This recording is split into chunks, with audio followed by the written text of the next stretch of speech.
జై శ్రీమన్నారాయణ. శ్రీమద్భగవద్గీత 13వ అధ్యాయము క్షేత్రజ్ఞ విభాగయోగము 12వ శ్లోకము. జ్ఞేయం యత్తత్ ప్రవక్ష్యామి యజ్ఞాత్వా అమృతం అశ్నుతే అనాది మత్పరం బ్రహ్మ న సత్తన్నాసత్ ఉచ్యతే. ఓం. గీతాచార్యుడు శ్రీకృష్ణ పరమాత్మ అర్జునుడితో పాటు మనందరికీ క్షేత్రజ్ఞ విభాగ యోగాన్ని ఉపదేశం చేస్తూ ఉన్నాడు.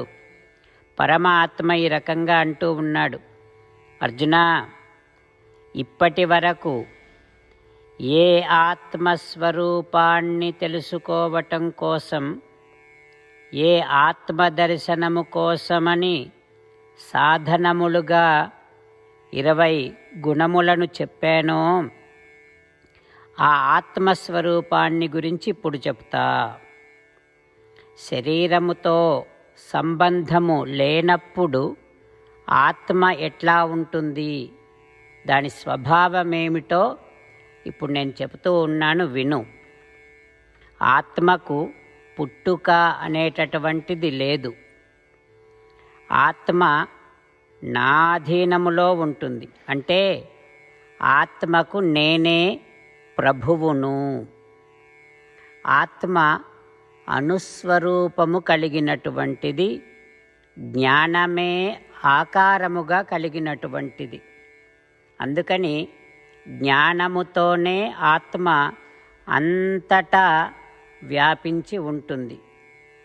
ఏ రకంగానైతే దీపము తన కాంతితో అంతటా వ్యాపించి ఉంటుందో, ఆత్మ కూడా తన జ్ఞానముతో అంతటా వ్యాపించి ఉంటుంది. అయితే సృష్టి జరిగిన తర్వాత రకరకాల దేహాలను ధరించి రకరకాల పేర్లతో పిలువబడుతూ ఉంటుంది ఆత్మ. అందుకని దానిని సత్ అని చెప్పొచ్చు. అంతేకాకుండా ప్రళయకాలములో ఈ శరీరాలు పేర్లు ఏమీ ఉండవు కనుక, అప్పుడు కూడా ఆత్మ ఉంటుంది కనుక, అప్పుడు ఆత్మను అసత్ అని చెప్పొచ్చు. అయితే ఈ శరీరాలతో సంబంధాలు లేకున్నా ఆత్మ ఎప్పుడూ ఉంటుంది. అందుకని ఆత్మకు సత్ అసత్ అని పేర్లు కూడా ఇవ్వకూడదు. సత్ అసత్ అని కూడా ఆత్మను గురించి చెప్పకూడదు. ఒక విధంగా చెప్పొచ్చు, ఒక విధంగా చెప్పకూడదు అంటూ శ్రీకృష్ణ భగవానుడు ఆత్మస్వరూపం అంటే మన స్వరూపాన్ని గురించి, మన వైభవాన్ని గురించి తెలియచేస్తూ ఉన్నాడు.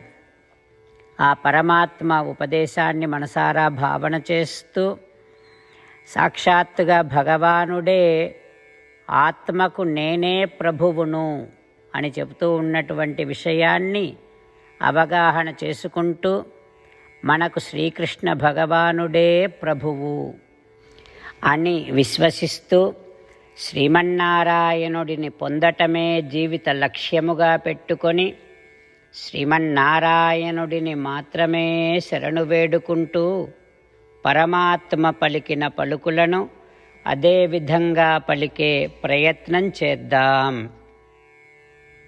జ్ఞేయం యత్తత్ ప్రవక్ష్యామి యజ్ఞాత్వా అమృతమశ్నుతే అనాదిమత్పరం బ్రహ్మ న సత్తన్నాసదుచ్యతే. అంతేకాకుండా మనం ప్రతిరోజు శ్రీమన్నారాయణుడికి ఒక 8 పనులు చేస్తాం అని మాట ఇద్దాం. ఎందుకంటే శ్రీకృష్ణ భగవానుడు 18వ అధ్యాయములో 65 నుండి 70వ శ్లోకాల ద్వారా శ్రీమద్భగవద్గీత అంతటికీ సారభూతముగా మనకు 8 పనులు చేయమని చెప్పాడు. అలా చేస్తే చాలు, నేను మిమ్మల్ని అన్ని విధాలుగా రక్షిస్తా అని ప్రమాణపూర్వకముగా ప్రతిజ్ఞ కూడా చేశాడు. అందుకని శ్రీమద్భగవద్గీతను అంతటినీ విన్న తర్వాత అర్జునుడు కూడా చివరకు కరిష్యే వచనం తవ, కృష్ణ నువ్వు చెప్పినట్టే చేస్తా అని అన్నాడు. కనుకనే భగవానుడు అర్జునుడికి అన్ని విధాల విజయాన్ని అందించాడు. మనం కూడా ప్రతిరోజు శ్రీమన్నారాయణుడికి ఆ రకంగానే మాట ఇద్దాం. 8 పనులు చేస్తాం అని మనము మాట ఇస్తే అది అష్టాక్షరీ మహామంత్ర జపము చేసినటువంటి ఫలితాన్ని మనకు ప్రతిరోజు ఇస్తుంది. ఇట్లా మాట ఇవ్వటం కంటే గొప్ప పూజ, యజ్ఞము, తపస్సు మరొక్కటి లేనే లేదు. అందుకని నేను అంటూ ఉంటాను, మీరు మనస్సులో భావిస్తూ ఉండండి. ఈ రకంగా మనము మాట ఇస్తూ ఉంటే శ్రీకృష్ణ భగవానుడి ముఖారవిందములో కలిగేటటువంటి ఆనందాన్ని మనం ప్రతిరోజు దర్శిద్దాం, ఆస్వాదిద్దాం. జై శ్రీమన్నారాయణ. హో శ్రీమన్నారాయణ, నువ్వు చెయ్యమన్నట్టే నేను నిన్నే సంతతము ధ్యానము చేస్తూ ఉంటా. హో శ్రీమన్నారాయణ, నువ్వు చెప్పినట్టే నేను నీ భక్తుడిగానే ఉంటా. హో శ్రీమన్నారాయణ, నువ్వు చెయ్యమన్నట్టే నేను నా విధులను, కర్తవ్యాలను నీ సేవగా, నీ తృప్తి కోసమనే సక్రమంగా నిర్వర్తిస్తూ ఉంటా. హో శ్రీమన్నారాయణ, నువ్వు చెప్పినట్టే నేను నీవాడిని అనే మహావిశ్వాసముతో నీకే నమస్కరిస్తూ ఉంటా. హో శ్రీమన్నారాయణ, మామేకం శరణం వ్రజ, నన్ను ఒక్కడిని మాత్రమే శరణు వేడుకో అని నువ్వే అన్నావు కనుక నేను నిన్ను ఒక్కడిని మాత్రమే శరణు వేడుకుంటా. హో శ్రీమన్నారాయణ, మా శుచః, ఇక దుఃఖించకు అని నువ్వే నాకు భరోసా ఇస్తున్నావు కనుక నేను ఇక దుఃఖించను. హో శ్రీమన్నారాయణ, నువ్వు చెప్పినట్టే నువ్వు నా కోసమని అనుగ్రహించినటువంటి శ్రీమద్భగవద్గీతను ప్రతిరోజు కనీసము 1 శ్లోకాన్నైనా జ్ఞాపకం చేసుకుంటూ శ్రీమద్భగవద్గీతను అనుసంధానము చేస్తూ ఉంటా. హో శ్రీమన్నారాయణ, నువ్వు చెప్పినట్టే నువ్వందరి కోసమని చెప్పినటువంటి శ్రీమద్భగవద్గీతను తెలియని భక్తులందరికీ తెలియచేసే నా వంతు ప్రయత్నాన్ని నేను నిరంతరము కొనసాగిస్తూనే ఉంటా.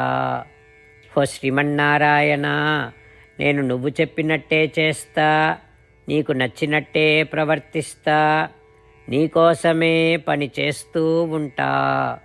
కరిష్యే వచనం తవ. జ్ఞేయం యత్తత్ ప్రవక్ష్యామి యజ్ఞాత్వా అమృతం